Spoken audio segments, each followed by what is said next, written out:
I'd like to welcome everyone to today's broadcast. Today's guest is Jon Hall. John's been a law enforcement officer for 12 years. And today we're going to discuss mental health, how it affects officers, and the separation and being able to have that resiliency set up to where we're able to separate family life, what we see every day, and having to carry that baggage each and every day that he puts his gun and badge on and goes out there to serve us. Hey, good afternoon, John. How you doing this evening? Eddie, how are you doing today? I'm blessed. Thank you for asking. And then just, to start everything off, what led into you joining the force? What piqued your interest to actually have the career as a law enforcement officer? Originally, I didn't plan it. I'd worked for Walmart for quite a long time and realized I had to get out of that. My dad just happened to be a deputy. And originally, I was going to try it for the state troopers, but I was just too young, inexperienced, and didn't know the job enough for their academy. I ended up coming back and deciding to get hired on with the sheriff's office. And funny story, my dad had actually had about 2 years past retirement. He was afraid to retire. He's done 27 years of this. That's all he knows. So when I got hired on in the sheriff's office, he had to retire. So I pretty well kicked him out. Awesome. So it just led into the others. You kind of just like filled those shoes and kept it going for the family. Huh? I kind of did, yeah. We actually had a picture in the newspaper where I was being sworn in and he was leaving, and the sheriff was presenting him his badge and gun. So that was pretty neat. And then so in your time, like when you first started out, so with you being in 12 years, and you being blessed with your father, also being an officer, how much difference from as your father served as an officer to when you joined, and the culture of law enforcement, how much have you seen that change through the course of your childhood growing up with your father being an officer and then you joining as well? How much has that culture actually changed around from the witnessing part to you actually indulging in that? It's been quite a lot. Of course, growing up, I was only exposed to some of what went on.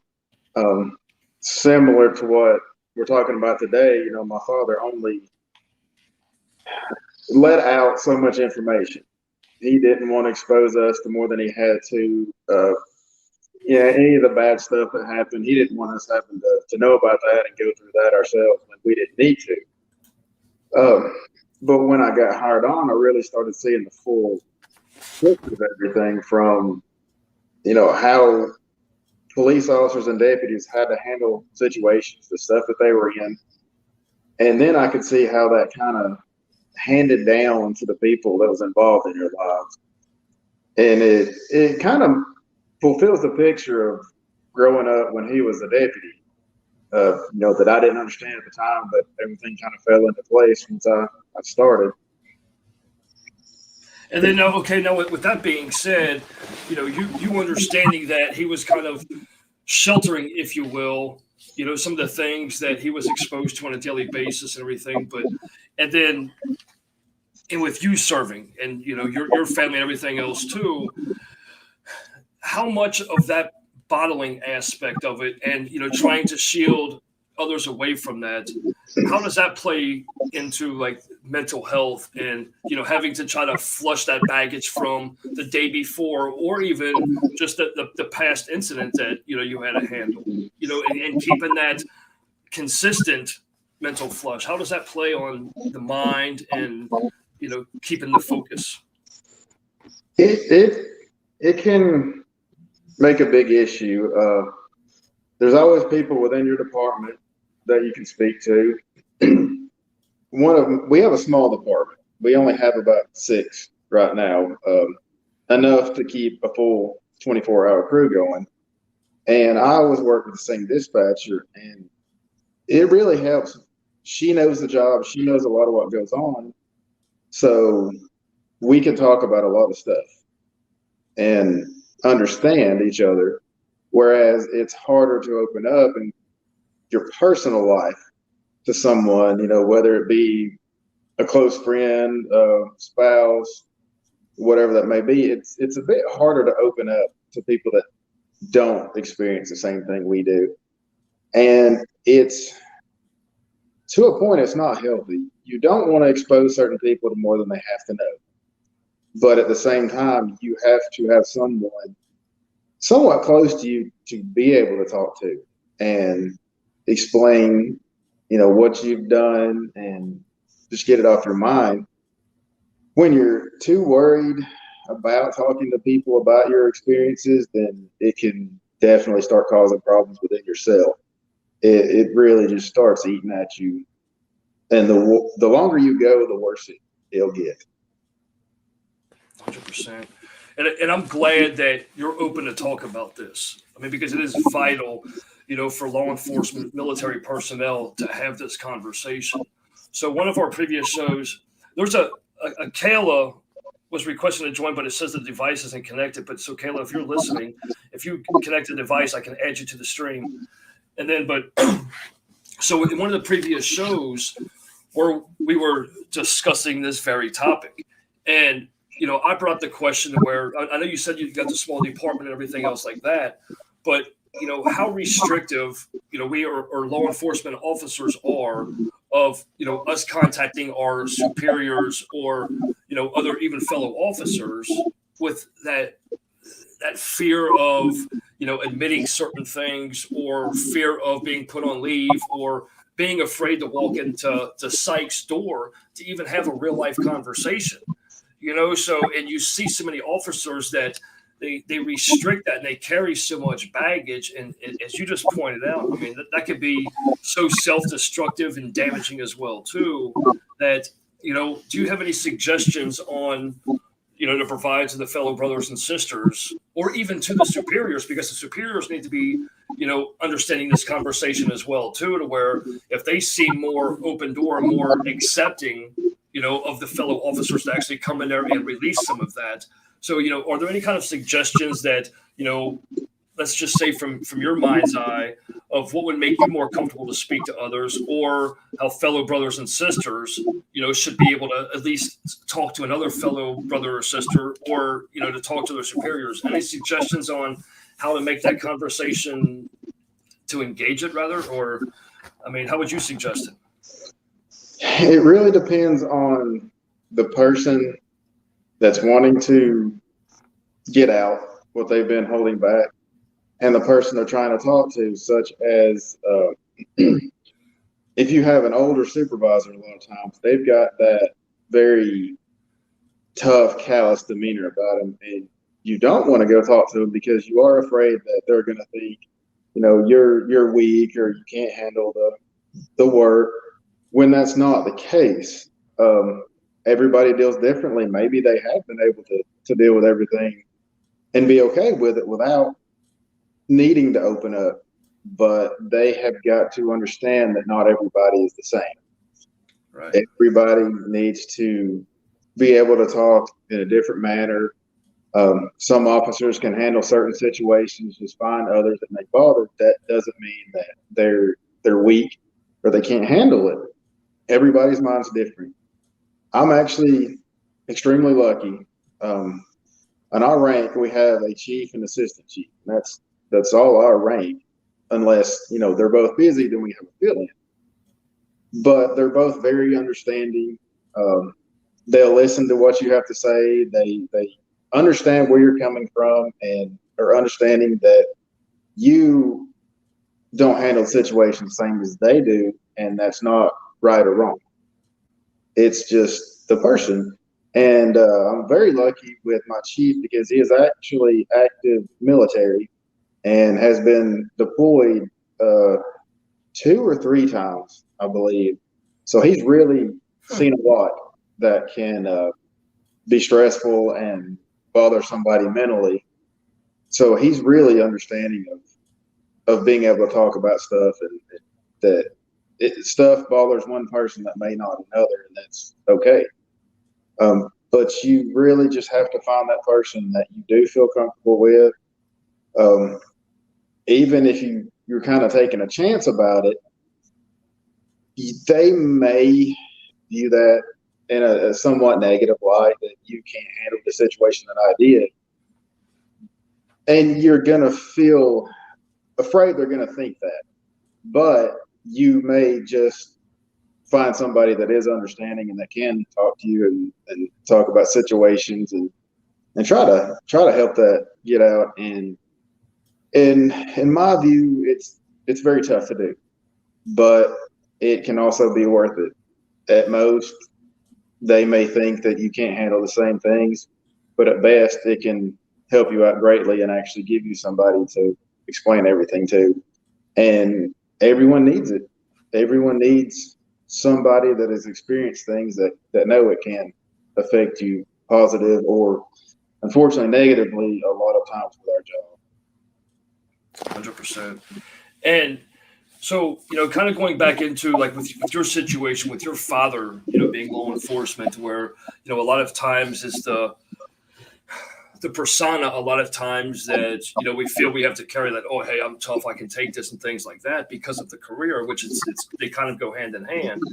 But, again, going back to what others think when we do ask for help, so like going in, was there anything like, not even necessarily in the early parts of your career, but was there anything during your career that you were exposed to or, responding to a call that affected you more so to where you felt you could have spoken to somebody about, but you kind of bottled it in?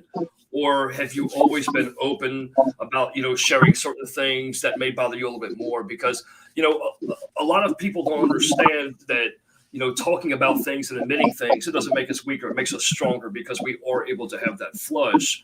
But again, a lot of times we're always thinking about what the next person's going to think of us. And especially when it comes to our superiors, because of that, oh, I don't want to be put on leave or them to think I can't handle the job when, in fact, that's not the case. So, one of our previous broadcasts, Chris was talking about the fact that, the guy was a 15-year guy. And, he's been shot, been stabbed, pulled babies from dumpsters. But what did it for him was seeing a dog get hit by a car. It sounds kind of ridiculous, but realistically, and what you just said is perfect, where, we all handle things on a different level and things may affect us differently than it affects the next individual. So it is important. That's why I'm saying that. Hey, here's Christopher Hoyer. I'm going to join him in the broadcast real quick. Hey, Christopher, welcome. Hey, what's going on, guys? I'm blessed. Hey, Christopher, this is Jon Hall. This is the individual I was telling you about. And John, this is Christopher Hoyer. He was with the Phoenix PD. And, after 18 years, he retired, wrote the book, When That Day Comes, Training for the Fight. And today's discussion is mental health, as you know, Christopher, and I just asked John that, since his career began, if he ever ran into an incident that, he wished somebody would have been there to be able to speak with, but really kind of held back, or if you've always been open, as you are now, John. So, was there ever anything that happened early on that you kept with you for years or months or whatever the case may be that you wish you would have been more open or you wish somebody else would have been there? There, in all honesty, I have been very lucky in my career. I haven't had to deal with too much that's very scarring, I guess I could say. But yeah, there are still calls that you deal with that does affect you. And the earlier in my career, the more capped off I would be about everything. It really wasn't until I started experiencing some depression in my personal life that I learned to deal with. And then I started being able to open up and talk more about it because, like I said, that affected me more than some of the other stuff that physically happened in my life, which goes back to some people handle situations differently than others. But the longer I've went, the more I've been able to open up and actually use a lot of what I've been through to help me, to help others, and really to make some calls turn out a lot better than they could have. And then now, so to kind of give it back, well, I'll let you give the kind of the background as well too, Christopher. in regard to, that same similar situation as far as I know you had multiple critical incidents, during, your service, and being able to express that and share it with others. If you want to kind of, touch base and kind of piggyback off of what Jon just said as well. Yeah, I mean, mostly throughout my career, it was, I was about 20 years. When I got hired out in '97, it was taboo to speak out about certain things. So toward the end of my career, I started to speak out quite a bit and did really well with it for about a year. And then my brass kind of started turning their back on me. And so I became a little more protective of what I was telling people at that point in time, which ended up being probably the worst thing I could have ever done. Instead of seeking out the proper help at the proper time, I did the exact opposite. And then so when after some major critical incidents kind of went by the wayside and I was doing just fine, and then when more happened, I shut down instead of continuing on doing what I probably would have benefited from. I shut down and lost several months of time of just stupid, being that typical guy, like nothing good, well, but I wasn't. So. And another thing too to kind of touch on what Jon said as well too, because Jon was saying about how his superiors, how he's been lucky that his chief is actually open and be receptive of him going to him. And I know, Christopher, that you and I've had the conversation before about how time has changed a lot to where promotions and advancement in law enforcement today is more along the lines of like test taking rather than actual time in and service in and things like that, to where you didn't really feel open about going and sharing with that, and like Jon was saying, as far as his chief and everything else is being able to be acceptive of that. So how is your ongoing, so as you see things throughout, because it's you can't say when there's another incident, because every day that you suit up and you hit the streets, incidents are going to happen. It happens.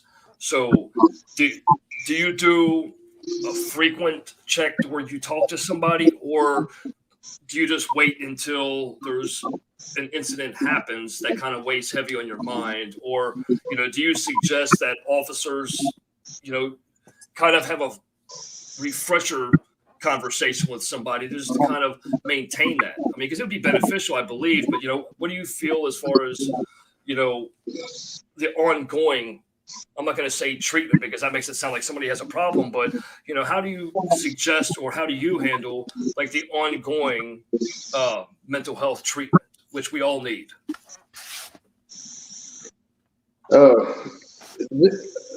Something that I could add is, when you're having to go out and seek someone to talk to about feelings, incidents, emotions, it seems to be harder to do that than to have someone on a regular basis you can talk to. You feel more comfortable. I think it would be beneficial for departments to actually have someone to be able to check in on you. I think that would be better. You would get a good relationship with them. They're coming to you, asking you, how are you doing? Do you have anything on your mind? What's going on? It's easier to me to speak to someone like that than to reach out. It seems like it's a lot harder to actually have to reach out to someone when you have things going on. That's a great point. That's a real great point. Yeah, it's a good one. I like that. And I'll tell you, man, for me, it was really difficult to find somebody I could trust. Until I did, like I said before, I pretty much kept it to myself. But when I did find some folks that I could trust, dude, it was huge. And then, it reciprocated back, because, I mean, when I started reaching out and started looking for that help, the word kind of got out, if you will, and people started coming to me, and which made it just so much better for me, because then I started realizing that, hey, man, I'm, one of the biggest things you can learn from this is I'm not the only one. There's plenty of other guys that are going through similar things or worse things than what I'm going through. And to, not that you need a round table or have a group session, but when you can bring more guys on board, that just makes it that much better. So.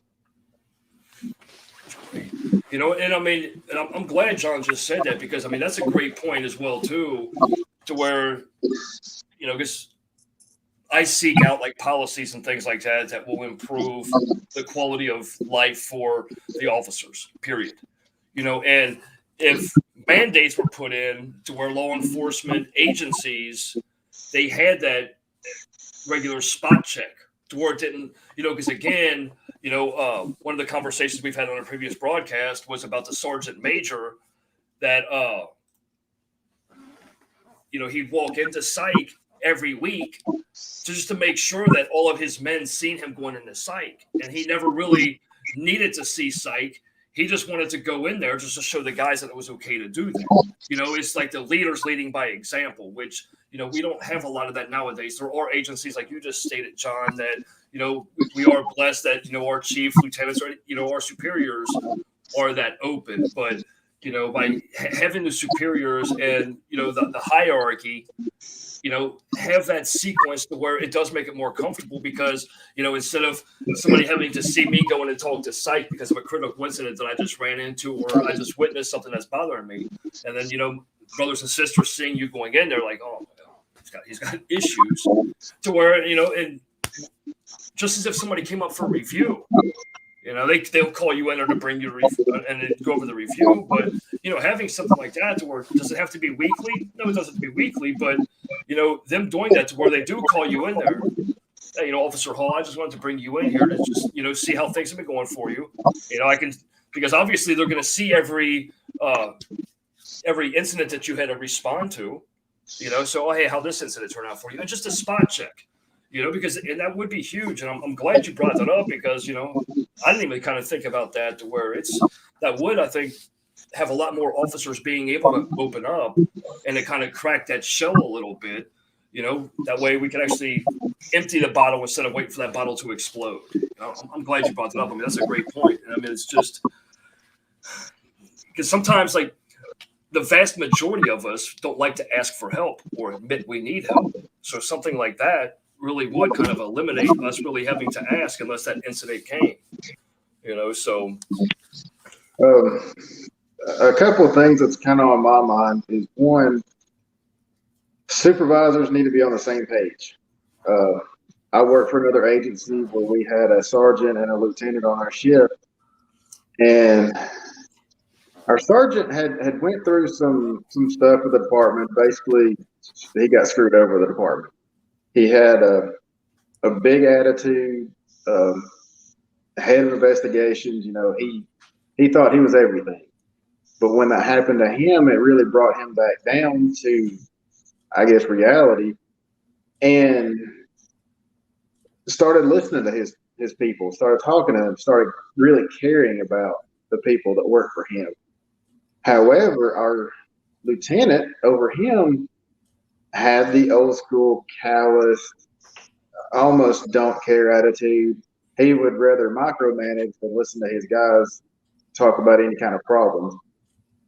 Even though our sergeant was easy to go to, it kind of hurts that when your lieutenant is just so callous about everything. Now it kind of makes you not want to go to who you can, because you think, well, what I tell him is going to get back to, you know, his supervisor, and now it's going to look exactly how I don't want myself to look.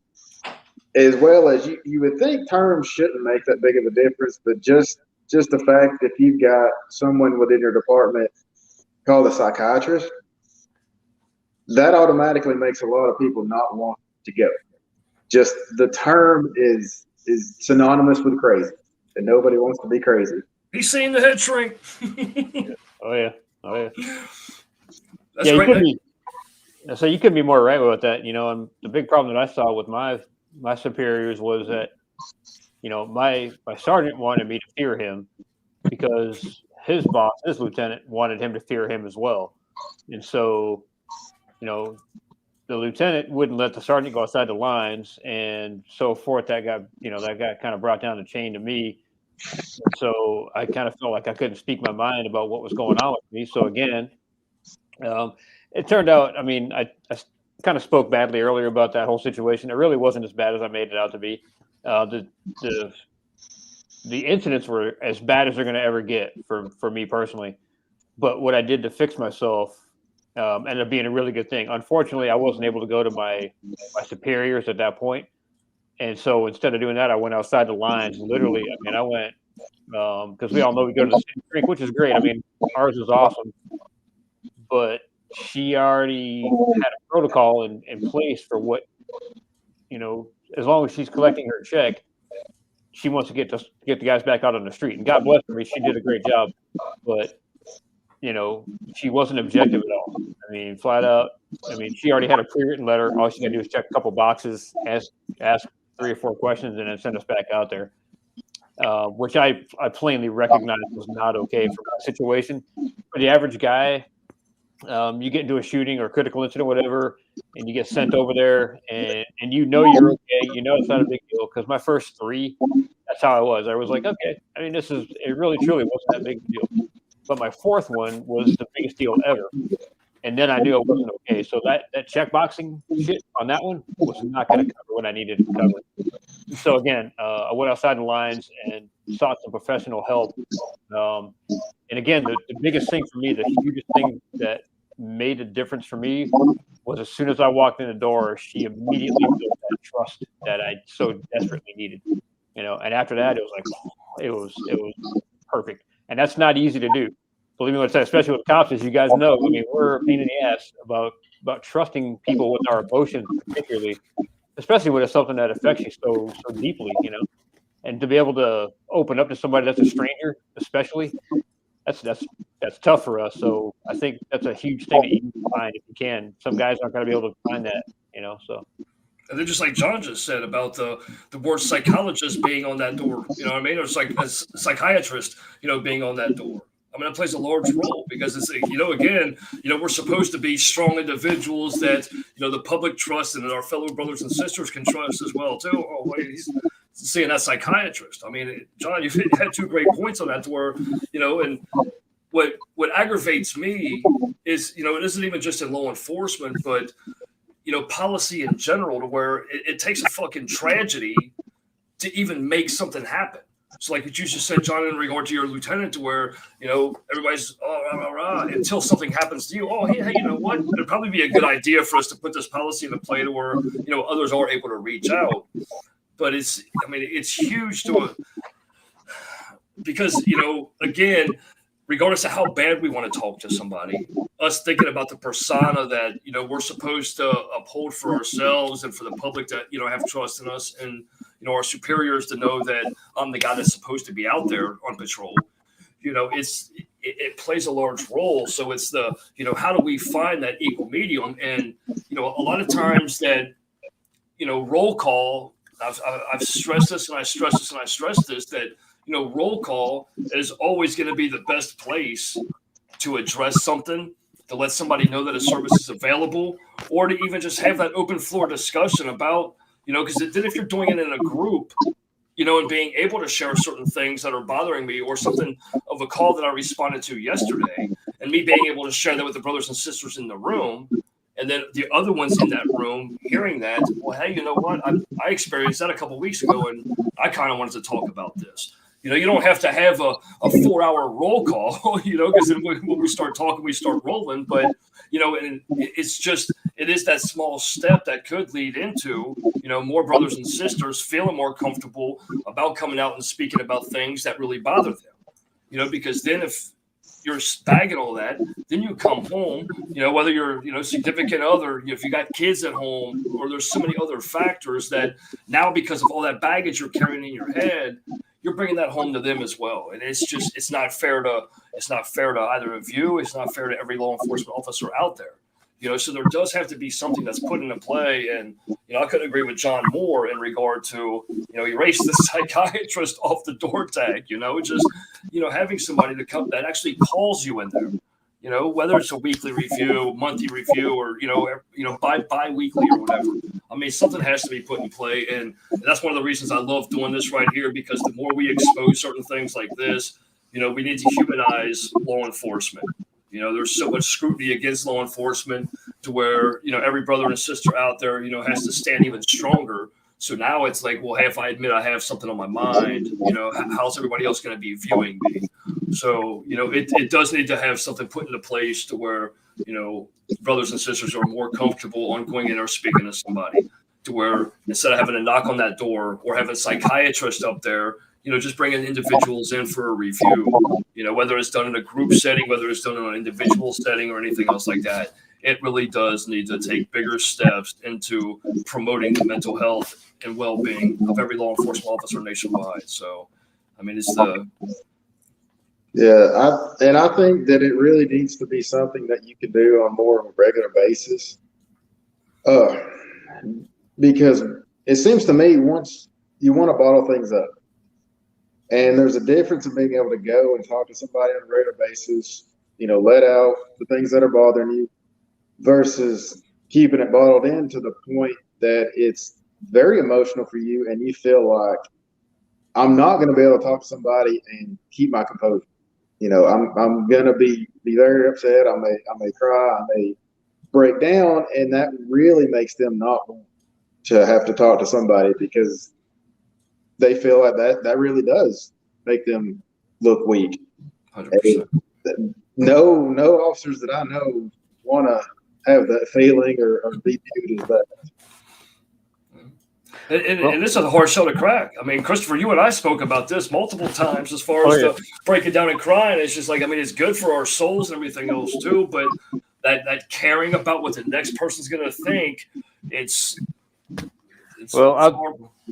John, I'll tell you my theory on that. A couple of different directions here. So, in my 18th year, I realized, man, you can't go through all the shit that we go through and expect to be okay, because you're not. You're not going to be okay.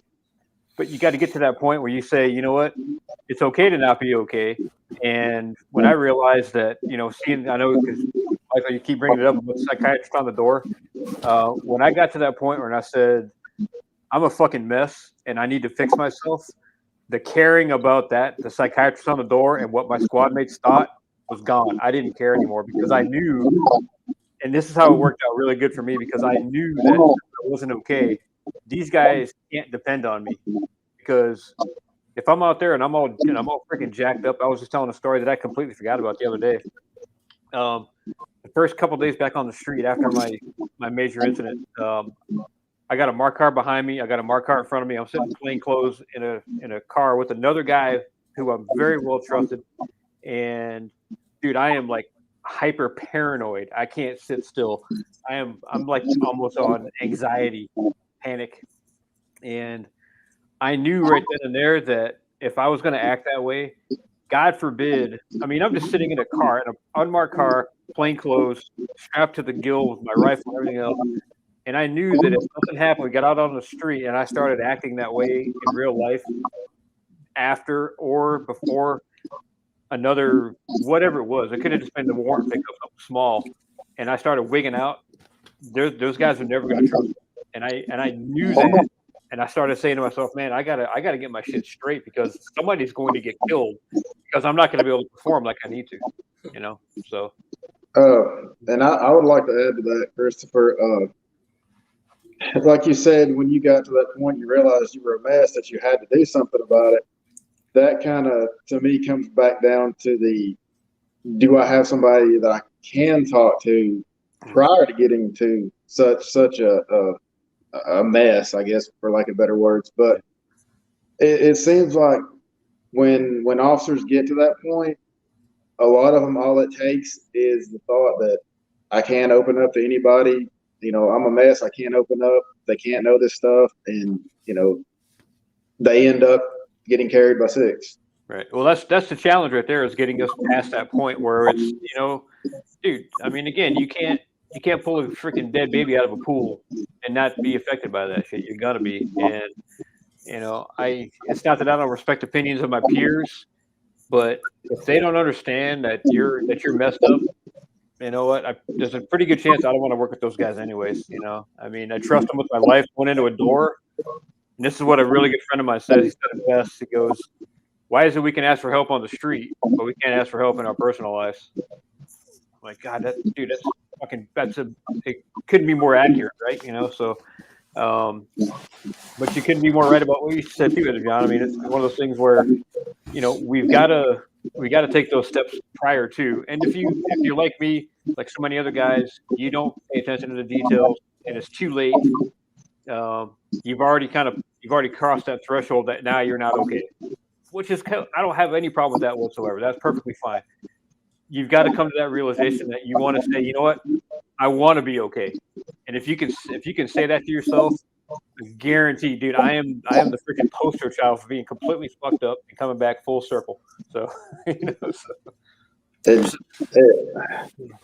I'm not going to say I'd like any experiences, which I actually deal with some actual depression, not necessarily brought on by the job, but I have learned to be able to use it in my line of work and really be able to handle calls better. I've actually been able to sympathize with people on some of these calls, and they really respond well to that. Like I had talked to Michael, I believe it was yesterday. I had an incident where I got a fight call, and it was a 18-year-old, highly intoxicated 18-year-old had got into it with his mom and stepdad. He was sitting, the 18-year-old, he was sitting down with no shirt on. Of course, that caught my attention. And his attitude, his demeanor, he basically told me to take him to jail. He didn't care. He wanted to go to jail, wouldn't calm down. He was very, very upset. And so I arrested him, and I got him in the car. I talked to his mother. She said that he did have some bipolar issues, and he wasn't medicated. He quit taking his medicine. So, okay, well, I've been through some of this. A lot of times it doesn't help, but it's worth a shot. So we spoke on the way to the jail. They talked about the doctor. He said that he was afraid he would get addicted to the medicine. You know, I explained, no, that's not going to happen if you're on stuff you need to be on. That's not going to happen. It's not narcotic. You know, it's okay going to the doctor, talking to people. It's okay to take medicine. And kind of told him some of my experiences that I've been through and I've handled. And he got to the jail. He thanked me for being so nice. And he was talking to the jailer about me being nice once I was leaving. But 2 weeks later, 2 weeks, I had got a message to call him about court. I did not know what it was about. And I couldn't get a hold of him, but I did research, got a hold of his mom, talked to her. And then I was able to talk to him the next day, and she verified everything that he told me. Within 2 weeks, he had quit drinking. He had started going to a doctor. He had got on medication, and he had actually not only started a job, he had just got offered, when I talked to him, another job for a welding, and which we know how well that can go. But I've helped people, but I have never had anybody in my career in 2 weeks turn their life around that much. So, Michael, I know what you're going to say, but I'm going to cut you off because I'm going to make my point, and then I know you're going to make it even better than I can. So, so my history, I mean, really a long story short, basically, we got ambushed. We lost an officer. It was the fucking worst gunfight you can imagine. But what I learned from that experience was how much good came out of that tragedy. And now you are standing here telling me the exact same thing, that because of what you lived through, you became a negotiator and a vehicle for this other kid. So, dude, you have more than reached your goal to help people, because I mean that's above and beyond, man. So that's awesome. So go ahead, Michael. I know you got something. No, I really don't, because it's just going to touch base on you taking the time to write the book. You know, taking an incident that was a tragedy, but being able to utilize that and putting your real life experience to where fellow brothers and sisters are able to read that book and be exposed to that. And I even told John, I said, it's essentially going back. I mean, every day you go out there, you have a chance to reinvent somebody's life, flat out. You know what I mean? having that simple conversation on the way to the jail, whether it was a 2-minute ride or a 20-minute ride, you being able to, have that real life conversation, it humanizes law enforcement altogether. You know what I mean? Because you just see so much negative just pushed and pushed and pushed at law enforcement to where you have that general conversation. You stop in at business owners and speak to them, stopping and throwing a ball with a kid or something like that, or even just having a conversation with somebody that ultimately, started in a negative situation. You now not only, just kind of talk them down and de-escalated the situation of them being irate with any kind of domestic dispute that they were having with their parents, John. You ultimately, you de-escalated, and then you provided him, the knowledge, and you even gave him real life, and you related it to yourself.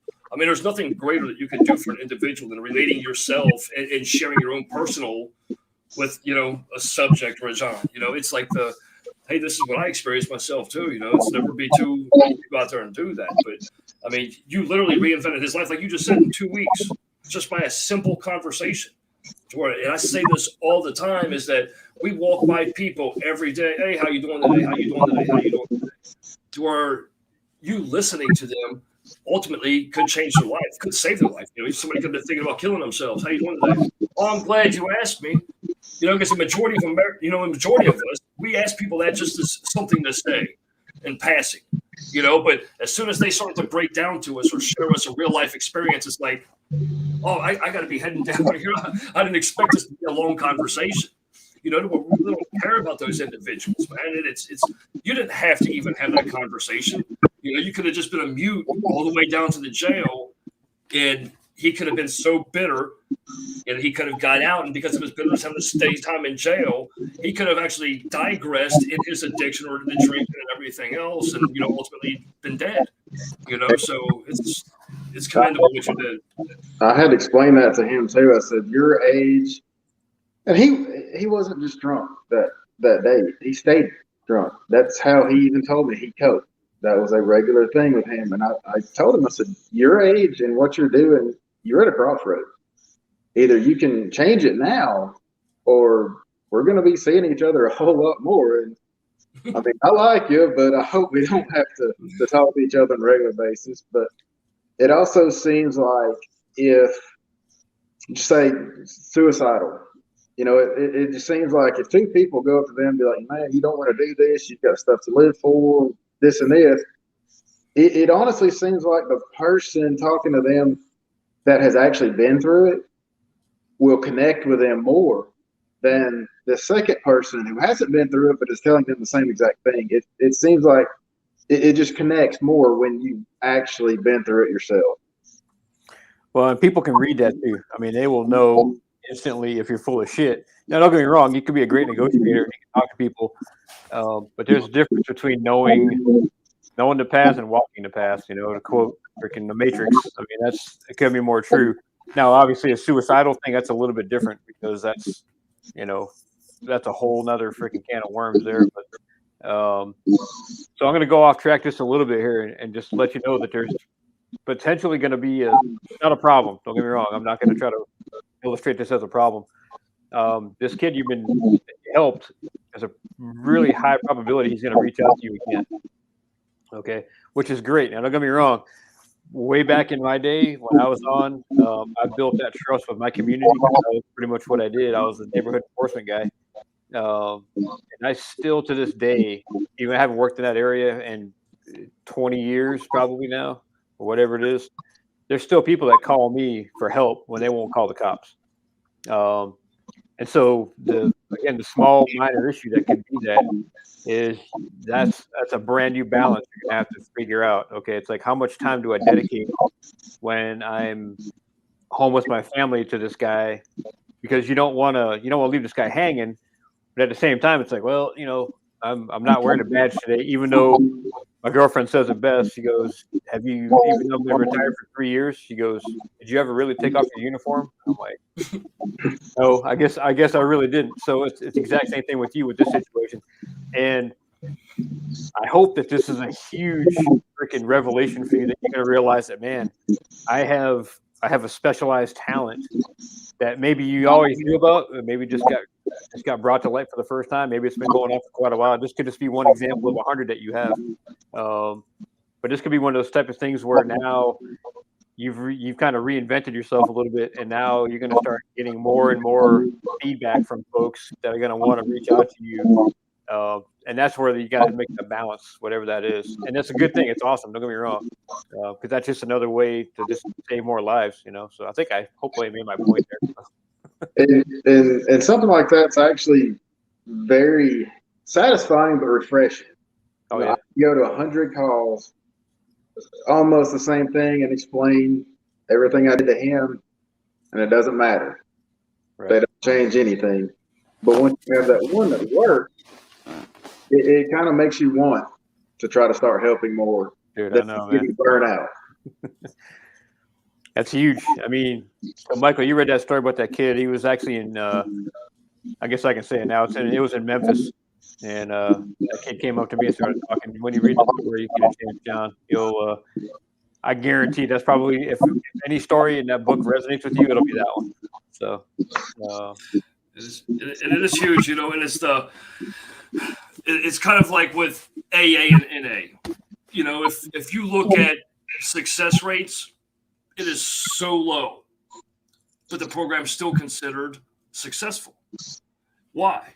Because that one life that did get changed, or that progression that did happen, was worth it. And John, just what you just said, as far as the, out of, the hundreds of, calls you've responded to, having that one whose life really did heed your advice, and, they progressed, positively in life and things like that. To whereas I made a joke with Chris, one of the other broadcasts, about the Scared Straight program for law enforcement, but it's a lot of times, just by even asking a question, regardless if you're really listening or not like that, asking a question to present the, hey, I care, it's a lot of people lose focus on what law enforcement, what officers, when we sign up, what our real passion is about making that difference, about improving community, to where, public's eye is just, oh, you're out there arresting people. And that's not what you're out there doing. You're out there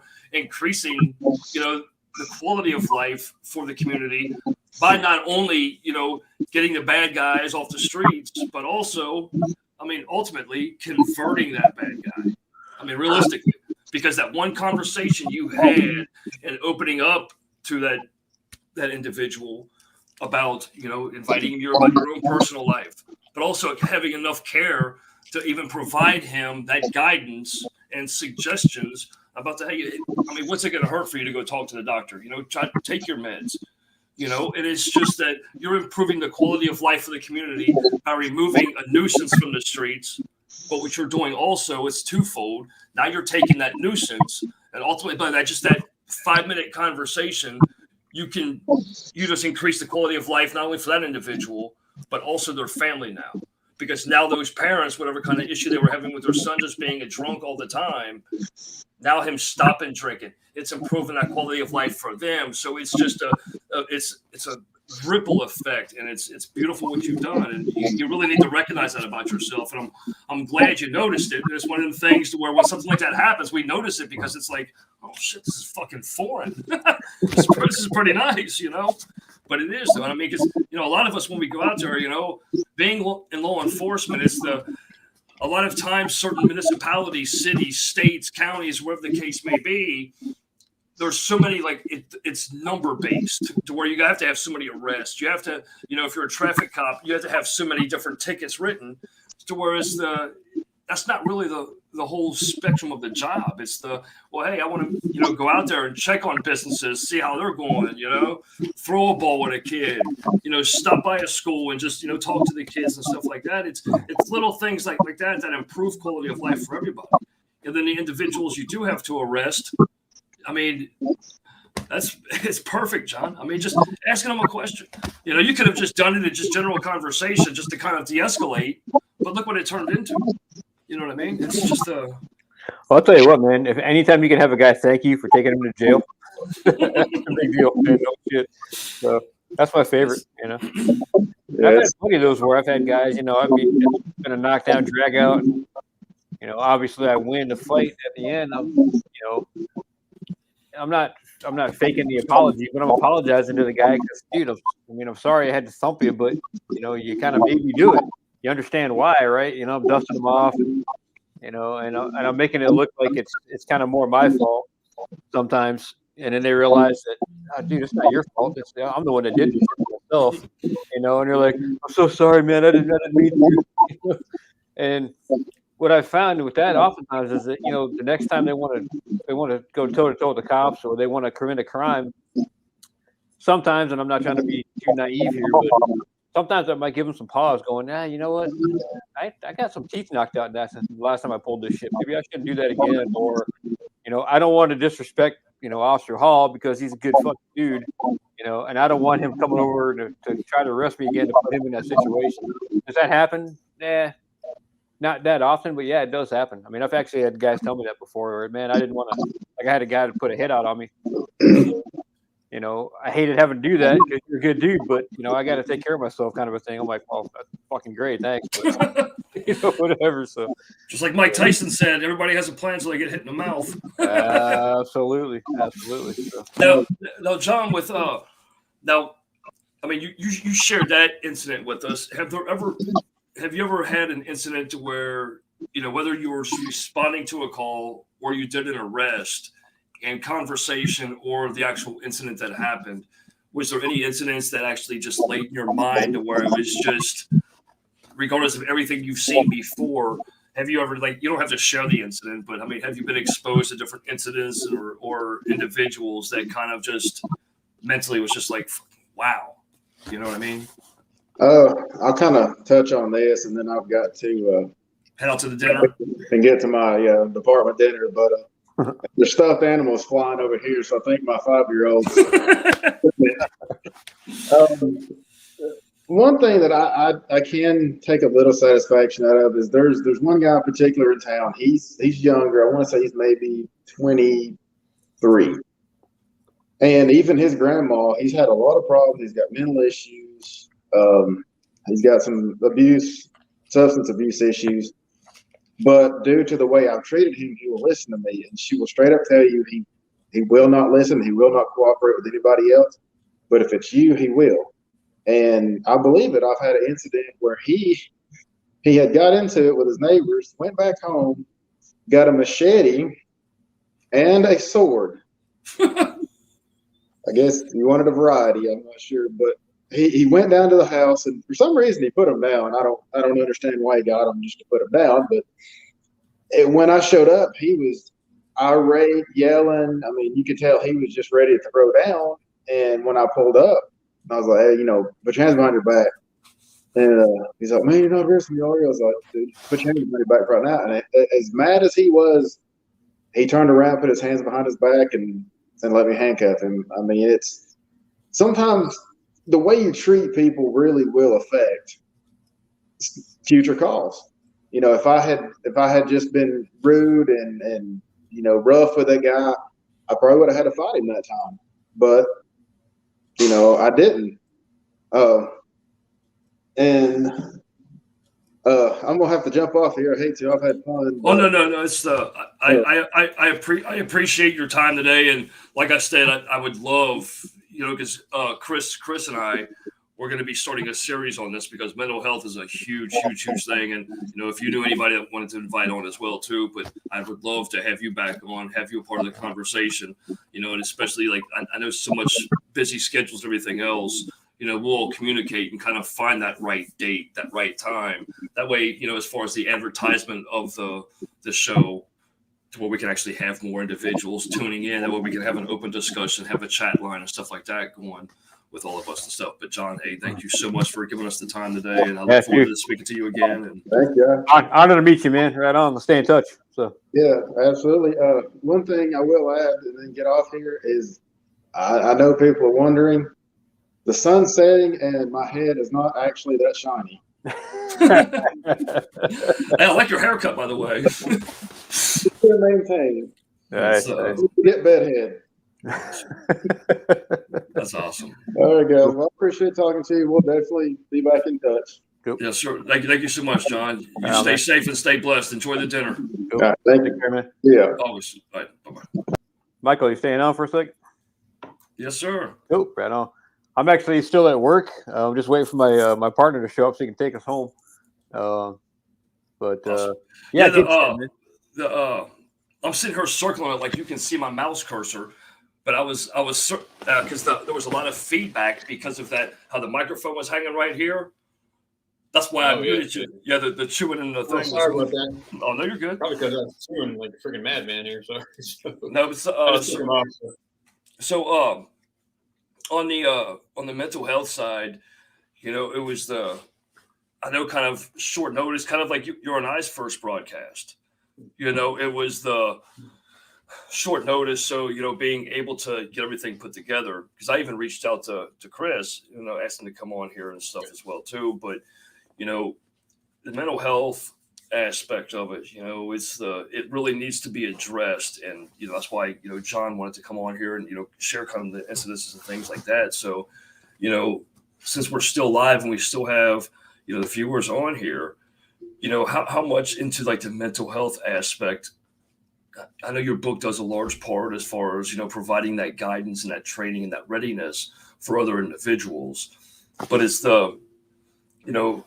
how do you maintain that and continue on in that as far as addressing guys? Like, what are some of the biggest suggestions that, I know we kind of covered, quite a few of them while John was on here, but what kind of suggestions do you have for like the brothers and sisters out there that, if the superiors aren't doing it, how to actually engage that conversation to, find somebody to talk to? Yeah, that's really tough, man. I'll tell you, for me, and as you know directly, but for the guys that don't know my story, specifically, breaking it down just into the mental portion, because that, as far as I'm concerned, the mental portion is the very beginning, and that's where you do all your what I did, playing the what if thing, getting yourself, like in the hiring process, and after talking to you the other night, Natalie wanted to read a story out of the book, so we listened to it on the Audible for a little while. And I had been reminded that my academy staff mentally set me up for success on the street by all the freaking, the finger pointing and harassing and the push-ups and all the freaking yelling and screaming. And I'm like, holy shit. So when I got out on the street, I was already mentally prepared to deal with so much stuff long before I even realized it. I'm like, wow. And so I continued on with that mental preparation, which I talk a lot about in the book, where it's, again, one of my biggest things playing that what if game. What if I'm sitting in my car and a guy approaches me? What if, I'm coming around the corner to face a guy with a knife or whatever it is? And then so that's going to transition into what could end up being either just a simple radio call, or it could be like in my case, it was a critical incident to where I had to go through my use of force continuum in about a second, and I had played that what if game so many times that when it came time to go hands on and pull the trigger, I was right where I needed to be. Now, how to maintain that? Once you start getting some chinks in your armor, and you start realizing that, man, I'm starting to see some bad stuff. I need to take a step away. Again, I think it boils down to awareness that, hey, you know what, I am not okay. But I want to be okay. And again, if I've harped on this so many times, if you want to be okay, you will. You can find the help, whatever it is.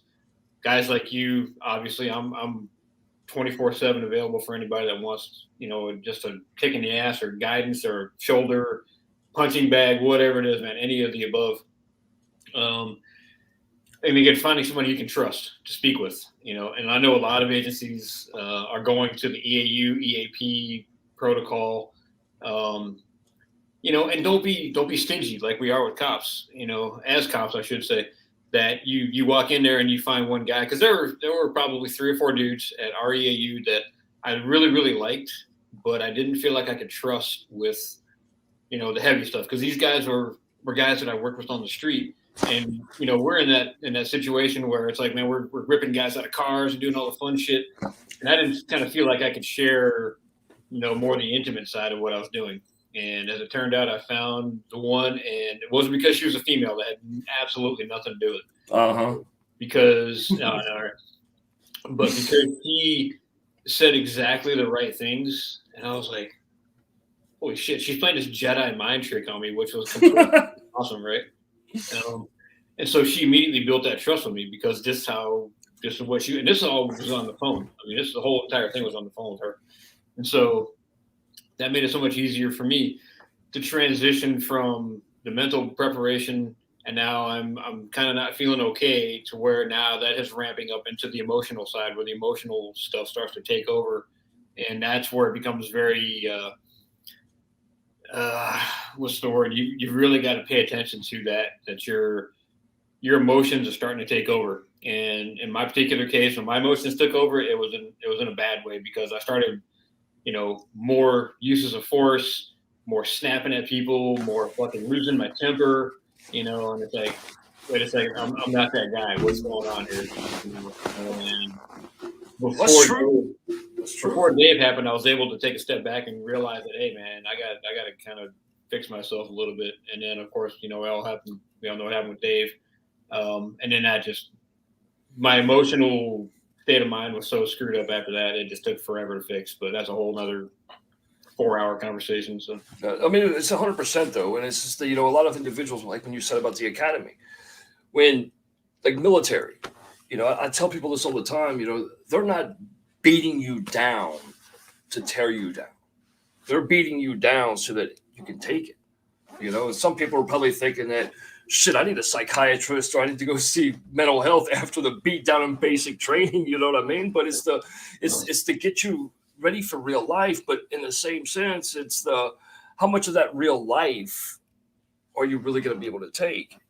So it's Chris Gregorio was saying, as far as the carnage, would people really sign up for this shit if they seen the carnage, that the previous wars were, outside of like us having the media that we have today, but the same thing with law enforcement, to where, you've touched on it a few times, as far as what did it for some guys, and it's understandable, and I don't want to say what did it for you, because realistically what I feel transpired was what happened to Dave. Okay. And, David Glasser, and so that didn't do it for you. I think what happened was that incident took place. And I believe that, in your heart of hearts and really subconsciously, I think what happened was you seen what happened to David Glasser. And you wanted to make sure that didn't happen to another David Glasser, and you didn't step out. You didn't. You took what happened to David, and you put down a training manual that, I'm not going to say guaranteed, but it did ensure to where every law enforcement brother and sister is able to ready themselves so that it doesn't happen, or that they're more mindful of their partners or the individuals, next to them, because it is an important, conversation, and Jon was talking about how, with his department, he said it was a smaller department to where, they have 6 individuals, and, enough, of course, for the 24-hour shifts, but if it's not exposed, and if you don't have the people, having that conversation, how much of it's really readying them? Yeah, the physicality part's there, but, what part of training is going to say, hey, Michael, when you get fucked up, this is the people you need to talk to, you know what I mean? Other than being forced, right. And I think you hit on it. I mean, what do we got, like 60 hours of firearms training and 8 hours of mental health training? It's like, dude, and what are we dealing with? Yeah, I mean, obviously, me, I'm a gun guy. I mean, of all the shit that I've done, there's no question about it. I think being a firearms expert is paramount. But how often in anybody's career are you really using to utilize those skills, versus the mental side of thing, where you're doing that every single freaking day? Virtually almost every call that you go on, there's going to be some kind of mental something you have to deal with. It could be a basic car accident, or, I mean, I had one the other day. I was walking out of 7-Eleven, I hear this kid gets hit by a car on his bicycle, and everybody ran over to the kid. He was fine. He got the wind knocked out of him, got thumped a little bit, but he was good. Nobody was talking to the driver of the car. And she gets out and she's, and I hadn't responded to anything like that. And it's been years. And I'm talking to her and she's like falling down crying. And I was getting pretty emotional. I'm like, oh my God. And it wasn't a major thing by any stretch of imagination. It was a minor crash, no big deal. But it was a major thing to her. It was a very major thing to her, yeah. And I picked up on her emotions, and she saw that I was getting emotional with her, and it turned into this really neat thing. And she got, oh my God, thank God that somebody is. And she didn't say it in so many words, but she could see that, of the 20 people that were there, 25 of them went to the kid, and nobody went to her except for me. I was the only one. And it goes to you and I have spoken about this 100 times over in regard to the sidelines. A bystander seeing somebody get hit by a car. They might have just looked over just in time to see him get hit, and like you just said, they're responding to the bicyclist, but, was he crossing at the right time at the crosswalk, or, it's the out of sight, out of mind of what really happened, right, to where the person that was really affected by it was the driver, think about the mental thing on that, to where, oh my God, I could have killed him, even though he's doing jumping jacks right now. That what if, that mind game that we all play at times, as far as the what if, goes into the effect. Yeah. Hey, can I put you on hold for a second? Absolutely. I think we're getting ready to take off and head home. So. Okay. Well. Yeah.